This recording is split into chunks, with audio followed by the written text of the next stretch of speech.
என் அன்பு சகோதர சகோதரிகளை வாழ்த்துகிறேன். இன்றைய சிப்பிக்குள் முத்து. கர்த்தர் ஒரு அருமையான வார்த்தையை உங்களுக்காக அவர் நியமித்திருக்கிற தேவனுடைய ஊழியர்கள் மூலம் கொடுத்தனுப்பியிருக்கிறார். இன்று உங்களுக்காக அவர் கொடுத்தனுப்பிய வார்த்தை, நீ அழாதே. நேற்று இரவு முழுவதும் நீங்கள் அழுது கொண்டிருந்திருக்கலாம். இந்த வாரம் முழுவதும் உங்கள் சாப்பாடே கண்ணீராக இருந்திருக்கலாம். ஏன் இன்று காலையில் அழுகையோடு கூட நீங்கள் எழுந்திருத்திருக்கலாம். யார் சொல்கிறது தெரியுமா, நீ அழாதே என்று சொல்லி? மனுஷன் இல்லைங்க. மனுஷன் பொய் சொல்லுவான். இன்று ஒன்று பேசுவான், நாளைக்கு ஒன்று பேசுவான். உண்மையுள்ள தெய்வம், கண்ணீரை பார்த்து கலங்குகிற தெய்வம், கண்ணீரை பார்த்து மனம் இறங்கும் தெய்வம் சொல்லுகிறார், நீ அழாதே என்று சொல்லி. அவர் சொல்லிட்டா அப்புறம் உங்களுக்கு ஏதுங்க அழுக? எரேமியா 31:16, நீ அழாதபடிக்கு உன் சத்தத்தை அடக்கி, நீ கண்ணீர் விடாதபடிக்கு உன் கண்களை காத்துக்கொள் என்று கர்த்தர் சொல்லுகிறார். சொல்றது யாரு? சர்வ சிருஷ்டிக்கும் எஜமான் சொல்லுகிறார். சர்வ வல்லமை உள்ளவர் சொல்லுகிறார். மக்களே, நீ அழாத. உன் சத்தத்தை அடக்கி, சத்தம் போட்டு கதறி கதறி அழுது கொண்டிருக்கிறாயா? கண்ணீர் வடித்து கொண்டிருக்கிறாயா? உன் கண்களில் இருக்கும் கண்ணீரை துடைத்துக்கொள். அழாத. உன் சத்தத்தை அடக்கிக்கொள்.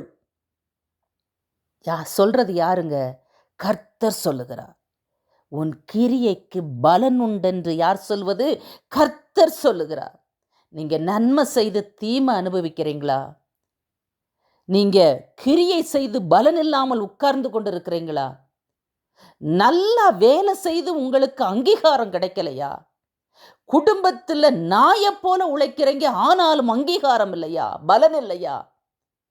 ஒரு வியாபாரத்தில் இரவு பகலா கஷ்டப்படுகிறேன், பலன் வரலையா? லாபம் வரலையா? உன் கண்களை தொடச்சிக்கோ மக்களே. நீ அழாத மக்களே. உன் கிரியைக்கு பலன் உண்டு. நீ செய்த காரியங்களுக்கு நன்மைக்கு பலன் உண்டென்று யார் சொல்லுவது? வானத்தையும் பூமியும் உண்டாக்கின கர்த்தர் சொல்லுகிறார். அது மட்டுமல்ல, அவர்கள் சத்துருவின் தேசத்திலிருந்து திரும்பி வருவார்கள். கர்த்தருடைய ஜனங்களுக்காக சொல்லப்பட்ட ஒரு தீர்க்க தரிசன வார்த்தை உங்களுக்காகவும் வந்திருக்கிறது. சத்துருக்களின் பிடியில உங்க பிள்ளைங்க இருக்கலாம், கணவன் இருக்கலாம், மனைவி இருக்கலாம், யார் வேண்டுமானாலும் இருக்கலாம். சத்துருவின் தேசத்தில் கூட இருக்கலாம், சிக்கிக் கொண்டிருக்கலாம். சத்துருவின் கையிலிருந்து ஆண்டவர் விடுதலை செய்வார். ஒரே வசனம் தாங்க.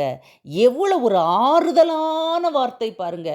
அழாதேன்னு சொல்றாரு, கண்ணீர் விடாதேன்னு சொல்றாரு, உன் சத்தத்தை அடக்கிக்கொள் மக்களேன்னு சொல்றாரு, உன் கிரியைக்கு பலன் உண்டுன்னு சொல்றாரு, உன்னை சத்துருவின் தேசத்திலிருந்து அவர்கள் திரும்பி வருவார்கள் என்று சொல்லுகிறார். கர்த்தருடைய ஜனங்கள் திரும்பி வருவார்கள். நீயும் சத்துருவின் கையிலிருந்து விடுதலையாக்கப்படுவாய். உன் பிள்ளை விடுதலையாக்கப்படும். உன் கணவன் விடுதலையாக்கப்படும். என்ன ஆறுதலான வார்த்தை பாருங்களேன்.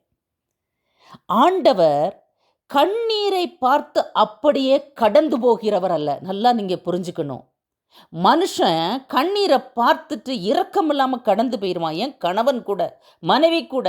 எவ்வளவுதான் கண்ணீர் வடித்தாலும் கண்டுகொள்ளாத கணவனும் உண்டு, மனைவியும் உண்டு பாருங்களேன். பிள்ளைகளும் உண்டு, பெற்றோரும் உண்டு.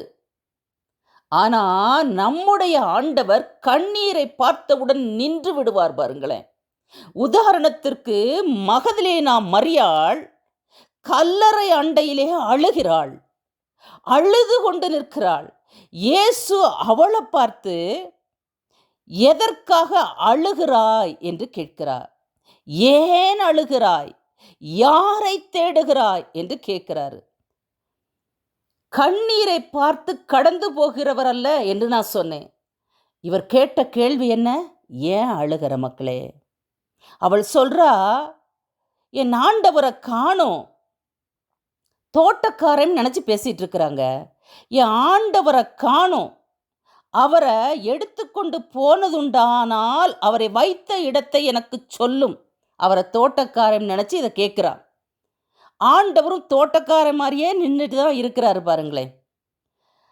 அவரை எடுத்துக்கொண்டு போனதுண்டானால் என்னிடம் சொல்லும், நான் போய் அவரை எடுத்துக்கொள்ளுகிறேன்.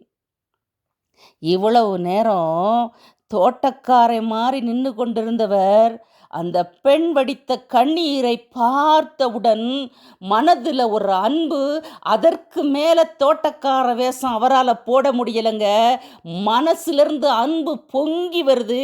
அவர் சொல்றாரு, இயேசு அவளை நோக்கி மரியாளே என்றார். என்ன அருமை, என்ன அருமை பாருங்களேன். மரியாளே, அவள் ஒரு மரித்து போன இயேசு கிறிஸ்துவை தேடி அழுகிறாள். அவள் அன்பு புனிதமானது பாருங்களேன். மரித்த பின்பும் ஒரே அன்பு. ஆண்டவர் உயிரோடு எழுந்தவராக, உயிருள்ள கிறிஸ்துவாக முதல் ஒரு பெண்ணுக்கு தரிசனமாகிறாள். மரியாளே என்றார். அவள் திரும்பி பார்த்து ரபூனி என்றாள். அதற்கு போதகரே என்று அர்த்தமாம். இதுதாங்க அன்பு. கண்ணீரை பார்த்து கடந்து போகிற தெய்வம் அல்ல நம்முடைய தெய்வம். அன்னாள் அழுகிறாங்க. ஏலி கூட குடிச்சு வெறிச்சு அழுகிறான்னு நினைக்கிறாரு.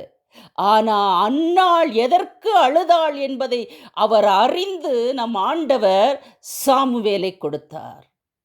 அழுகையின் அர்த்தத்தை புரிந்து விடுதலை கொடுத்து கண்ணீரை துடைத்து விடுகிறவர் தான் நம்முடைய ஆண்டவர். பாருங்களேன், எசேக்கியா உசுருக்காக ஆயுசுக்காக அழுகிறாரு. அந்த அழுகைக்கு கர்த்தர் கொடுத்த பதில் 15 வருடம் கூட்டி கொடுக்கிறார். பாருங்களேன், ஆகார் வனாந்தரத்தில் 2 முறை அழுத பொழுதும் ஆண்டவர் தான் பதில் கொடுத்தார். பாருங்களேன், அழுகையின் சத்தத்தை கேட்கும் ஆண்டவர்.